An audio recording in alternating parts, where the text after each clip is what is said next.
শ্রেষ্ঠত্বের মঞ্চে মুকুট ধরে রাখার মিশনে নামছেন লিওনেল স্কালোনি। সম্প্রতি ঘোষিত ৫৫ সদস্যের প্রাথমিক স্কোয়াডে তিনি যেমন অভিজ্ঞতার ওপর আস্থা রেখেছেন, তেমনি চমক দেখিয়েছেন এক ঝাঁক তরুণ তুর্কিকে আমন্ত্রণ জানিয়ে। লিওনেল মেসির সাথে আক্রমণ ভাগে রয়েছে জুলিয়ান আলভারেজ ও লাউতারো মার্টিনেজের মতো তারকারা। রক্ষণ ভাগেও থাকছেন নিকোলাস ওটামেন্দি কিংবা ক্রিশ্চিয়ান রোমেরোর মতো পরিচিত মুখ। কিন্তু অভিজ্ঞদের বাইরেও ৫ তরুণ তুর্কি হতে পারেন আলবিসেলেস্তের বাজির ঘোড়া। Alejandro Garnacho. ২১ বছর বয়সী চেলসি উইঙ্গার আলেহান্দ্রো গার্নাচোকে নিয়ে প্রত্যাশা অনেক। ক্লাব ফুটবলে কিছুটা অফ ফর্মে থাকলেও তার গতি এবং উইং দিয়ে প্রতিপক্ষের রক্ষণভাগ ছিন্নভিন্ন করে দেওয়ার ক্ষমতা স্কালোনির বড় ভরসার জায়গা। পারমার হয়ে নজরকাড়া পারফরমেন্স করা তরুণ স্ট্রাইকার মাতেও পেলেগ্রিনো প্রথমবারের মতো স্কালোনির স্কোয়াডে ডাক পেয়েছেন।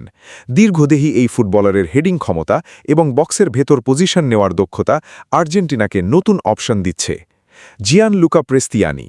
২০ বছর বয়সী এই বেনফিকা উইঙ্গারকে নিয়ে বিতর্কের শেষ নেই। শৃঙ্খলাজনিত কারণে বিশ্বব্যাপী নিষেধাজ্ঞার কবলে পড়লেও স্কালোনি তাকে প্রাথমিক দলে রেখেছেন তার বিধ্বংসী ড্রিবলিং ক্ষমতার জন্য। নিষেধাজ্ঞার কারণে গ্রুপ পর্বের প্রথম ২ ম্যাচ মিস করলেও টুর্নামেন্টের পরের অংশে তিনি হতে পারেন বড় চমক। জায়েদ রোমেরো।